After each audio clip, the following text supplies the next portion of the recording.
Fighter की कलाई नीचे होती थी उसका टाइम घटने लगता था और वो टाइम उसके ओपोनेंट के हाथ में ट्रांसफर होने लगता था। इस तरह इस टाइम फाइट में जीतने वाला व्यक्ति सारा समय ले जाता था और हारने वाले की मौत हो जाती थी। फोर्टिस ने हैमिल्टन को भी टाइम फाइट के लिए चैलेंज किया। इस पर हैमिल्टन ने फोर्टिस से कुछ समय की मोहलत मांगी और बाथरूम में आकर बेतहाशा उल्टियां करने लगा। हैमिल्टन को काफी चढ़ गई थी इसलिए उसका हारना तय था। विल भी उसी बाथरूम में छुपा हुआ था।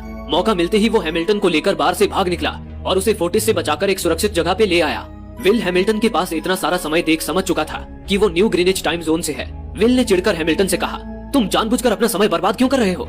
इस पर हैमिल्टन मुस्कुराया और विल से पूछा, तुम्हारी उम्र कितनी है? विल ने बताया, 28 साल।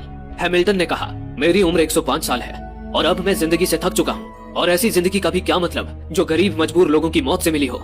ये सुनकर विल ने हैरानी से पूछा, आखिर तुम कहना क्या चाहते हो?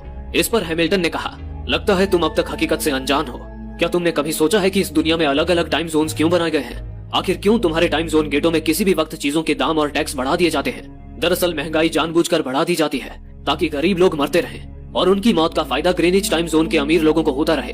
असल में ये सारा सिस्टम उन्हीं का बनाया हुआ है। जरा सोचो, वहाँ ग्रीनिच टाइम जोन में लोगों के पास जीने के लिए लाखों साल है, लेकिन यहाँ गेटों में तुम लोग हर रोज जीने के लिए संघर्ष करते हो। ऐसा इसलिए है क्योंकि उन्होंने तुम्हें ये करने के लिए मजबूर किया है। वे लोग तुम लोगों को ज्यादा समय देना ही नहीं चाहते ताकि तुम लोग मजबूरी में उनके लिए काम करते रहो। और तो और महंगाई बढ़ाकर वे तुम्हें ज्यादा से ज्यादा समय खर्च करने पर मजबूर करते हैं ताकि तुम्हारे समय से वो अमर हो सके। उन्होंने अपनी जिंदगी का हर एक दिन गरीबों की मौत से इकट्ठा किया है। मुझे शर्म आती है कि मैं ऐसी जगह से आया हूँ।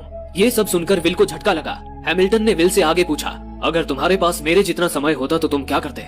विल ने मुस्कुराकर कहा, मैं समय देखना छोड़ देता, लेकिन मैं समय को बर्बाद नहीं करता।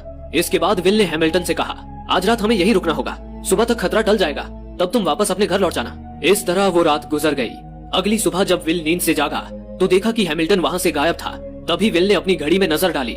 विल की घड़ी में 116 साल ऐड हो चुके थे। इसी दौरान विल की नजर विंडो पर पड़ी जिस पर लिखा था, मेरा समय बर्बाद मत करना। यानी कि हैमिल्टन ने अपना सारा समय विल को दे दिया था। तभी विल